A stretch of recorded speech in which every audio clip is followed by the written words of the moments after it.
You're 14 years old and you're guarding a marijuana field with a machete. No shoes. No school. You dropped out after 5th grade because your family needed you in the fields more than they needed you in a classroom. You're one of 6 brothers, all of them working the same dirt, picking avocados and limes in Aguililla, Michoacan, a town so poor that the only people making real money are the ones growing something other than fruit. Your parents are devout Catholics. Your father breaks his back farming. Your mother prays, and every Sunday, the whole family goes to church like nothing is wrong. But everyone in town knows. The mountains around Aguililla are full of illegal plantations. You can smell the weed drying from the road. This is Tierra Caliente, the hot land, and the only way out is north. So you go north. Before you turn 20, you cross the border illegally and end up in San Francisco. You don't speak English. You don't know anyone, but you know how to hustle. On May 14, 1986, San Francisco police arrest you for the first time. Meth charges. You're 19 years old, standing 5'6" in a blue hoodie, scowling into a booking camera. You look like a scared kid, because you are, but you don't stop. You get out, and you keep dealing. In 1992, you sell $9,500 worth of heroin to 2 undercover officers at a bar. You don't know they're cops until the cuffs are on. You plead guilty. Conspiracy to distribute heroin. 5-year sentence. You serve 3 in a federal prison in Texas. When you get out, they deport you back to Mexico. You're 28 years old, you have a criminal record in the United States, and you've learned exactly one thing: the drug business works. You just need to be smarter about who you sell to. Back in Michoacan, you do something nobody expects. You become a cop, a local police officer in the same region where your family grows avocados and where half the economy runs on trafficking. Nobody knows how long you wear the badge. Maybe a year, maybe less. But you learn something invaluable. You learn how the other side operates. You learn their routes, their schedules, their blind spots. And then you take off the uniform and walk straight into the world you were supposed to be fighting. You start working as an enforcer for the Milenio Cartel under a man named Armando Valencia Cornelio, known as El Maradona. Your job is simple. You protect the boss, you kill who they tell you to kill. You're good at it, you're small, but you're fearless. People notice. You also marry Rosalinda Gonzalez Valencia, a woman from the Valencia family, one of the most powerful narco clans in Michoacan. Her brother Abigail runs Los Queenies, the financial arm that launders hundreds of millions. This marriage doesn't just give you a wife, it gives you a bank. It gives you an army of in-laws who know how to move money through sushi restaurants and tequila companies and real estate deals across 3 continents. You're not just a sicario anymore. You're connected.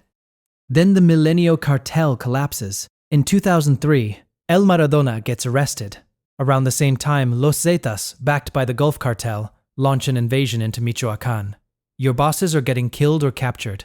The Valencia family flees to Jalisco. You go with them to Guadalajara, and you rebuild under Nacho Coronel, a Sinaloa cartel lieutenant who controls the meth trade in western Mexico.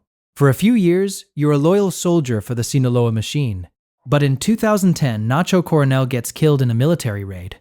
And the Milenio Cartel, what's left of it, splits into 2 factions. La Resistencia on one side, your side on the other. They call your group Los Torcidos, then Los Matazetas. You call yourself the Jalisco New Generation Cartel, the CJNG, and you are the boss. You win the war against La Resistencia. You don't just beat them, you destroy them. And you don't stop there.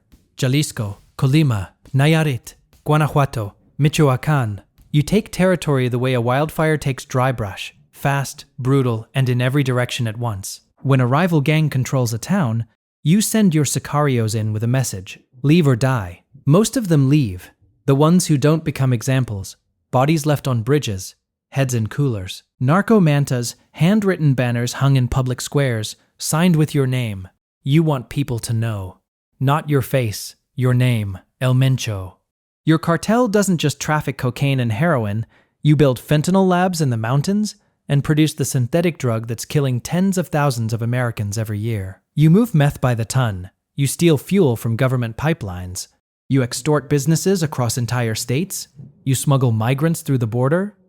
You set up operations in over 40 countries: Colombia, Australia, China, Southeast Asia, Europe, Africa. The DEA estimates your cartel is responsible for at least 1/3 of all the drugs entering the United States by air and sea. You are running a $50 billion empire. And almost nobody knows what you look like. The United States government has maybe 5 photographs of you. 5. That's it. You also call yourself El Señor de los Gallos, the Lord of the Roosters, because you love cockfighting. That's the closest thing to a hobby the most wanted man in the Western Hemisphere has. In 2012, the Mexican military launches an operation against you in Guadalajara. Your men respond by setting fire to dozens of vehicles across the city, blocking every major road. The chaos gives you time to escape. You disappear into the mountains. From this point on, you don't use phones, you don't use internet. You burn your own trash, you communicate through couriers and handwritten notes. You become a ghost. Only a handful of people know where you sleep on any given night. You move between safe houses in the Sierra constantly. The few people who meet you in person describe a small man, 5'6", the build of a jockey, but confident and fearless. A former trafficker named Margarito Flores, who later cooperated with the DEA, once recalled being detained by corrupt Mexican police in Puerto Vallarta. He dropped the names of every cartel boss he could think of. Nobody flinched. Then he mentioned your name. Every eye in the room lit up. You showed up with a convoy of armed sicarios and told the lead officer one sentence: "We're all going to do this the right way, or we're all going to die."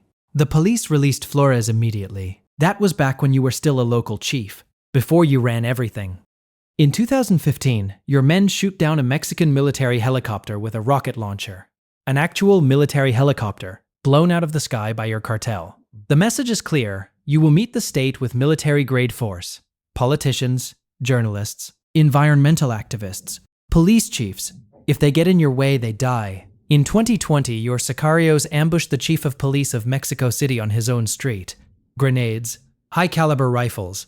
They kill 2 of his bodyguards. He survives, barely, with 3 bullets in his body. That's the kind of power you have. You don't just fight the government, you attack the government in its own capital and nearly win.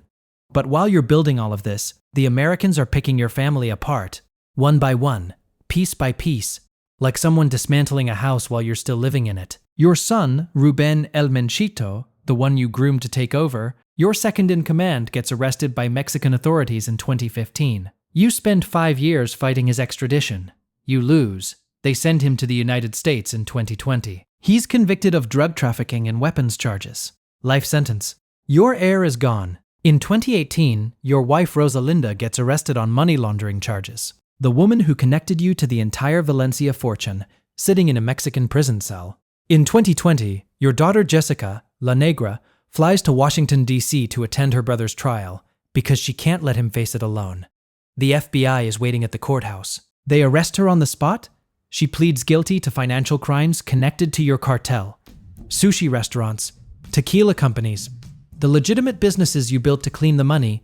Your brother Antonio gets captured in 2022. Your other brother Abraham in 2024. Your son-in-law Christian, married to your youngest daughter, fakes his own death and hides in Riverside, California, where your girl runs a coffee shop. The feds find him in 2024 anyway. He gets 12 years. You're still free. You're the last one standing. But the circle is closing. The DEA raises the bounty on your head to $15 million. The Trump administration designates the CJNG as a foreign terrorist organization in February 2025. Your name is at the top of every most wanted list in North America. And you're sick. Rumors circulate for years that your kidneys are failing. In 2022, your enemies leave messages around Guadalajara saying you're already dead. Your own people start to wonder. Some commanders defect. A man named La Vaca, who used to be loyal to you, breaks away and forms his own cartel in Colima. You're losing control of the edges. But you're still here. Still moving between safe houses in the mountains of Jalisco. Still invisible. Still breathing. And then you make a mistake. You have a woman, not Rosalinda, a romantic partner. One of several. She's someone you trust enough to spend the night with. On February 20th, 2026, a man in her circle, a trusted associate, drives her to a property in Tapalpa, a quiet mountain town about 130 kilometers from Guadalajara. It's a beautiful place. Cabins in the woods, pine trees, cool air. You meet her there on Friday night. She stays the night and leaves on Saturday. You stay behind with a small security detail. You think you're safe. The only people who know you're here are the people closest to you. But the Mexican military has been watching the associate. They followed him when he drove her to Tapalpa. They know exactly where you are, and the Americans have confirmed it. US, Northern Command hands over a dossier. The location is locked. On the morning of February 22, 2026, before dawn, they come. Mexican Army Special Forces, National Guard Immediate Reaction Force, 6 helicopters. Ground units that have been quietly positioning themselves along the Jalisco state border for days, staying far enough away to avoid detection. They seal the roads, they cut off every exit. Your security detail sees them first. The shooting starts immediately. Your men are heavily armed, rocket launchers. The same model your cartel used to bring down that military helicopter in 2015. Long guns, high-caliber weapons. 8 of your men die in the first firefight. But you're not there. You've already started running. You and 2 bodyguards bolt into the woods behind the cabins. Pine forest, brush. You think you can disappear like you always have. Hide in the undergrowth. Wait them out. You've escaped before. You escaped Guadalajara in 2012. You've been escaping for over a decade. But not today. A military helicopter spots movement in the trees. Ground troops push through the brush. Your bodyguards fire on the soldiers. Your men manage to hit one of the helicopters, forcing an emergency landing at a nearby base. There's a firefight in the woods. And then the soldiers find you. Hiding in the undergrowth. You're wounded. Both of your bodyguards are wounded. They pull you out. Military medics assess you and determine you're in critical condition. They load you onto a helicopter bound for a hospital in Guadalajara. You're 59 years old. You've spent the last 16 years as the most powerful drug lord in Mexico. 40 countries. $15 million bounty. 5 photographs. You die in the air somewhere between Tapalpa and Guadalajara, the man who replaced El Chapo. The man the DEA called the #1 priority for federal law enforcement in the United States. The man who shot down helicopters and attacked police chiefs and operated in more countries than most Fortune 500 companies. He dies on a military helicopter because someone followed his girlfriend to a cabin in the mountains. Within hours, your cartel responds. More than 250 roadblocks go up across 20 Mexican states. Cars burn in Guadalajara. Supermarkets are set on fire in Puerto Vallarta. Armed men storm through the streets. Your right-hand man, a commander known as El Tuli, puts out the word, 20,000 pesos for every soldier killed. The violence kills more than 70 people in the first 2 days. National Guard troops, cartel gunmen, civilians, flights are canceled, schools close, tourists shelter in their hotels. The Mexican president addresses the nation. El Tuli doesn't last long either. The military tracks him to a small town southwest of Guadalajara the next day. He tries to flee by car. They kill him too. Your body is flown to Mexico City and handed over to the prosecutor's office. They confirm your identity. Security Secretary Omar Garcia Harfuch, the same man your cartel tried to assassinate in 2020, stands at the podium and announces your death. He says they'll return your remains to your family. You were born in a dirt floor village where your parents picked avocados. You crossed the border as a teenager with nothing.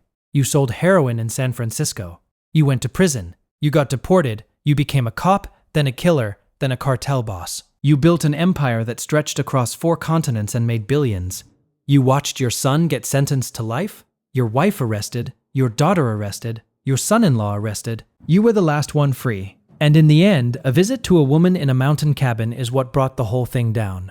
Nemesio Ruben Oseguera Cervantes, El Mencho, the Lord of the Roosters, born July 17, 1966, in Aguililla, Michoacán, died February 22, 2026, in the sky above Jalisco. That wraps it up. Everything in this video is based on verified reporting from the DEA, Mexican government press conferences, US court records, and investigative journalism from multiple sources. If this one hit different, drop a comment.